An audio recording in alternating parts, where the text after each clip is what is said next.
My first thought was he lied in every word.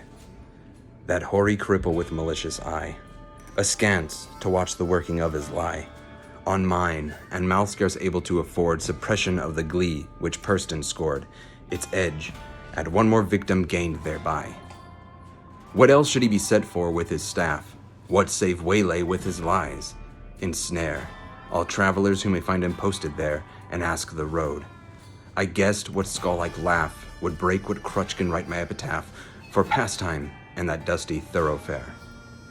For if at his counsel I should turn aside into that ominous track which all agree hides the dark tower, yet acquiescingly I did turn as he pointed, neither pride nor hope rekindled in the indescribed, so much as gladness that some end might be. What with my whole world-wide wandering, what with my search drawn through the years, my hope dwindling into a ghost not fit to cope with that obstreperous joy success would bring, I hardly now tried to rebuke the spring my heart made at finding failure within its scope. As when a sick man very near to death seems dead indeed, and feels begin and end the tears and takes the farewell of each friend, and hears one bid the other go draw breath, freely or outside, since all is o'er, he saith, and the blow fallen no grieving can amend. While some discuss if near the other graves be room enough for this, and should a day suit best for carrying the corpse away, with care for the banners, scarves, and staves, still the man hears all and only craves. He may not shame such tender love and stay.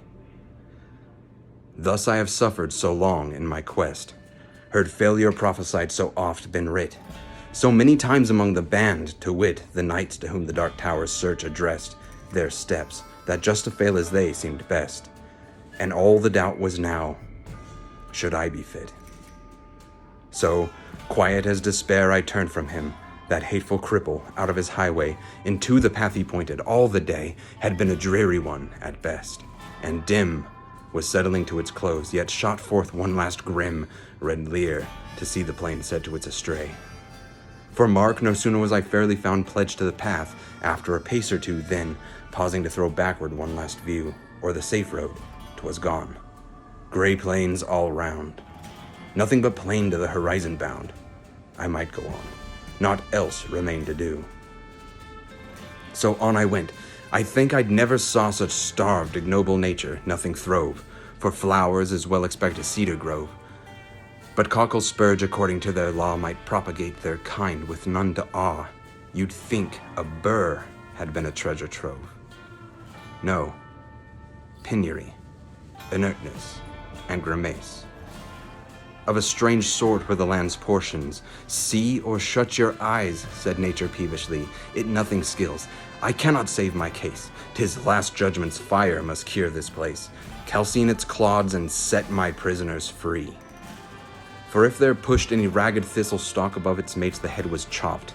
The bents were jealous else. What made those holes and rents in the dock's harsh swarth leaves, bruised as to bulk? All hope of greenness, 'tis a brute must walk, pashing its life out with a brute's intents. As for the grass, it grew as scant as hair in leprosy. Thin dry blades pricked the mud, which underneath looked kneaded up with blood. One stiff blind horse, its every bone astare, stood stupefied, however it came there, thrust out past service from the devil's stud. Alive, he might be dead, for aught I know, with that red, gaunt, and colloped neck a-strain, and eyes shut underneath the rusty mane. Seldom went such grotesqueness with such woe. I never saw a brute I hated so. He must be wicked to deserve such pain. I shut my eyes, and I turned them on my heart. As a man calls for wine before he fights, I asked one draught of earlier, happier sights, ere fitly I could hope to play my part. Think first, fight afterwards. The soldier's art. One taste of the old times sets all to rights. Not it.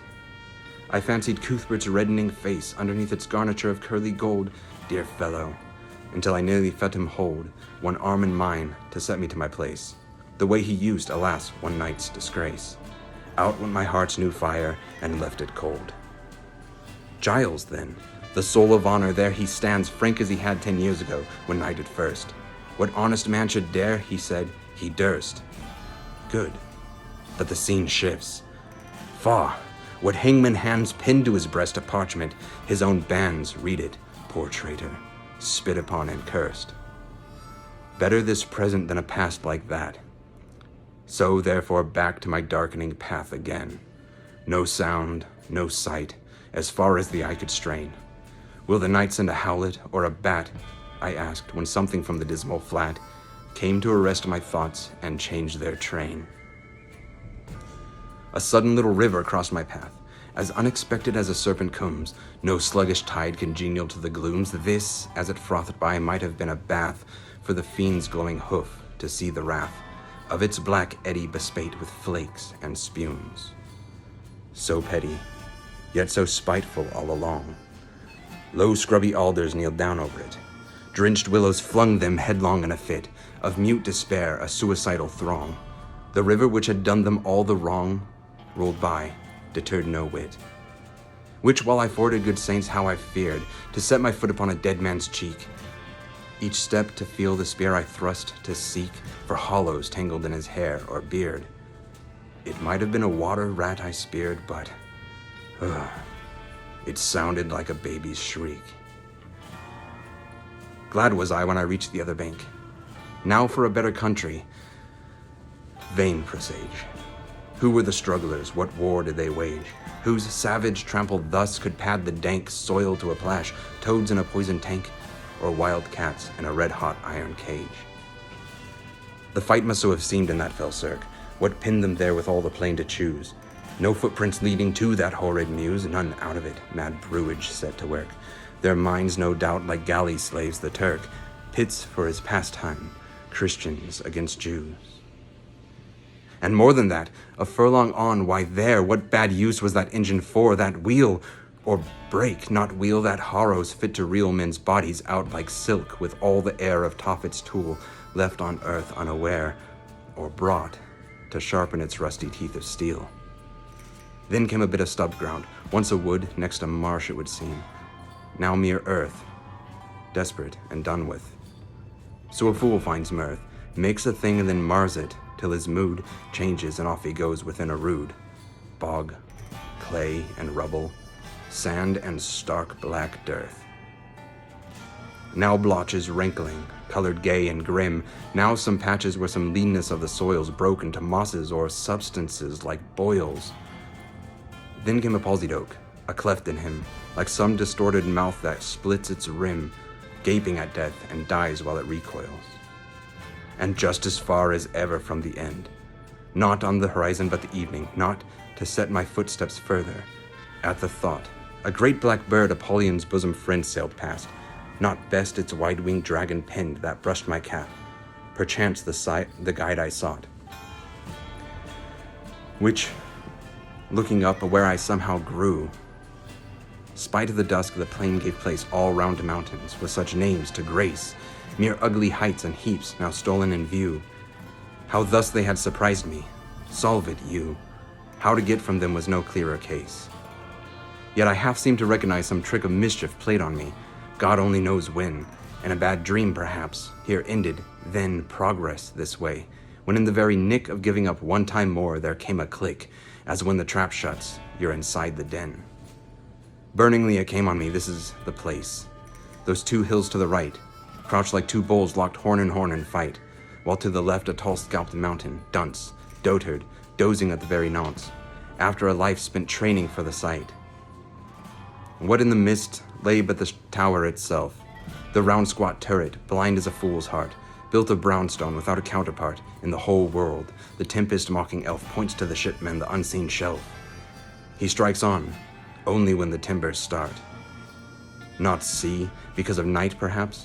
Why, day came back again for that. Before it left, it kindled within a cleft. The hills like giants at a hunting lay, chin upon hand to see the game at bay. Now strike, and end the creature to the heft. Not here, when noise was everywhere.